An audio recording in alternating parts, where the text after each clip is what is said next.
ఇది పత్తి అండి. మనం ఈ మధ్యకాలంలో పత్తితో ఒత్తులు చేయడమే మానేసాం కదా. మా అమ్మమ్మ వాళ్ళ కాలంలో అయితే చక్కగా పైడి పత్తిని తీసుకొని ఒత్తులు చేసుకొని దీపారాధన చేసుకునేవారండి. సంవత్సరం పొడుగు కూడా ఒత్తులు చేసుకొని దీపారాధన చేసేవారు. అయితే ఇప్పుడు మనం చక్కగా మార్కెట్లో దొరికేస్తున్నాయి కదా, కొనేసి పెట్టేస్తున్నాం. కనీసం కార్తీక మాసంలో అయినా మన స్వహస్తాలతో ఒత్తులు చేసి దీపారాధన చేసుకుంటే మంచిదంటారు. దీన్ని పైడి పత్తి అంటారండి. దీనిలో చాలా నలకలు ఉన్నాయి. నలకలు ఉండకూడదు అంటారు కదా. శుభ్రంగా పెక్కి తీసుకొని నీట్గా క్లీన్ చేసుకుంటున్నాను. మేము ప్రతి సంవత్సరము కూడా కార్తీక మాసంలో శుక్లపక్ష దశమి నుంచి పౌర్ణమి పోయిన మరుసటి రోజు పాడ్యమి వరకు పొద్దున్న 5 గంటలకే చెరువుకు వెళ్ళి కార్తీక దీపాలు వదులుతామండి. దానికోసమే ఈ ఒత్తులు చేసుకుంటున్నాను. ఒత్తులు విభూతితో అయినా పచ్చిపాలతో అయినా చేస్తారండి. నేనైతే ఇక్కడ పచ్చిపాలతో చేస్తున్నాను. ఇప్పుడైతే ఒత్తులు నానబెట్టేసుకుంటాను. ప్యూర్ నెయ్యితో అయితే కొంచెం కష్టమే అండి. చాలా ఒత్తులు వాడతాం కదా, అందుకని నేను ఇక్కడ కొబ్బరి నూనె యూజ్ చేస్తున్నాను. ఈ కొబ్బరి నూనె ప్యూర్గా చాలా బాగుంటుందండి. అండ్ దీనికి సీల్ కూడా ఉండదు, చిన్న చిన్న హోల్స్ ఉంటాయి కాబట్టి డైలీ దీపారాధనకి ప్రమిదల్లో వేసుకోవడానికి కూడా బాగుంటుందండి. ఇది SSD కంపెనీ అండి. ఇందులో 2 స్పూన్ల ఆవు నెయ్యి అయితే కలిపేసుకున్నానండి నేను. అండ్ ఇందులో కొద్దిగా పచ్చకర్పూరం వేస్తున్నానండి. మంచి సువాసన వస్తుంది, అలాగే దీపాలు తొందరగా వెలుగుతాయి కూడాను.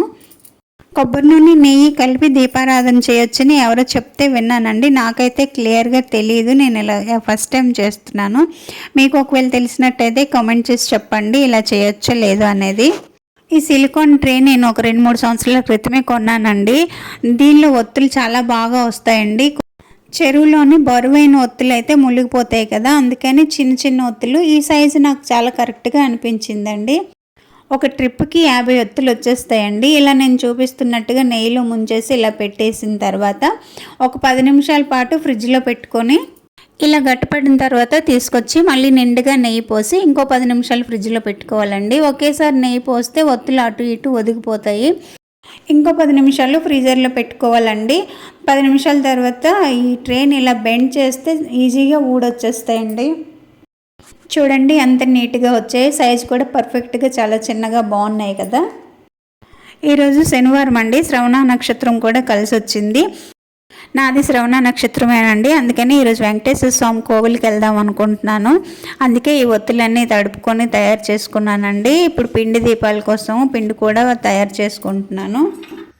వెంకటేశ్వర స్వామి కోవిలి మాకు కొంచెం దూరమేనండి. ఒక 15-16 కిలోమీటర్స్ దూరం ఉంటుంది. అందుకని తొందరగానే బయలుదేరాము.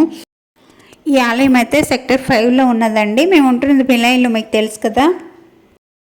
ఈ ఆలయము తెలుగు కమ్యూనిటీ వాళ్ళదండి. విశాలంగా చాలా బాగుంటుంది. ఈ స్వామివారిని దర్శించుకుంటే మనసుకు ప్రశాంతంగా బాగుంటుందండి. కాకపోతే మేము చాలా తక్కువే వస్తాము. వైకుంఠ ఏకాదశికి ఇలాగా కార్తీక మాసంలో ఒకసారి ఇలా వస్తుంటామండి ఎప్పుడెప్పుడు. ఇలా దీపాలు ఆకు మీద పెట్టామనుకోండి, దీపాలు కొండెక్కిపోయిన వెంటనే బయటికి తీసుకెళ్ళి ఆవుకు పెట్టేయచ్చునండి.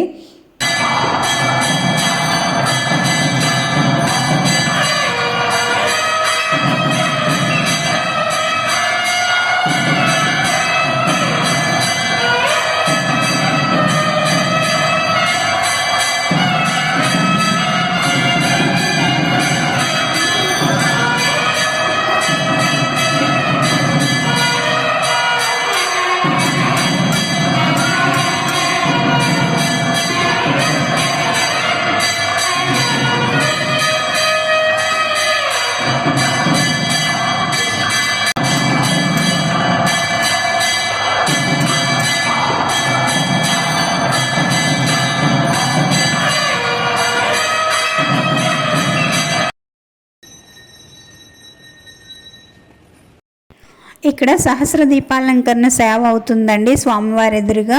7 గంటలకు స్టార్ట్ అవుతుందంట. ఇంకా 7 అవ్వలేదండి. మేమైతే వెళ్ళిపోతున్నాము.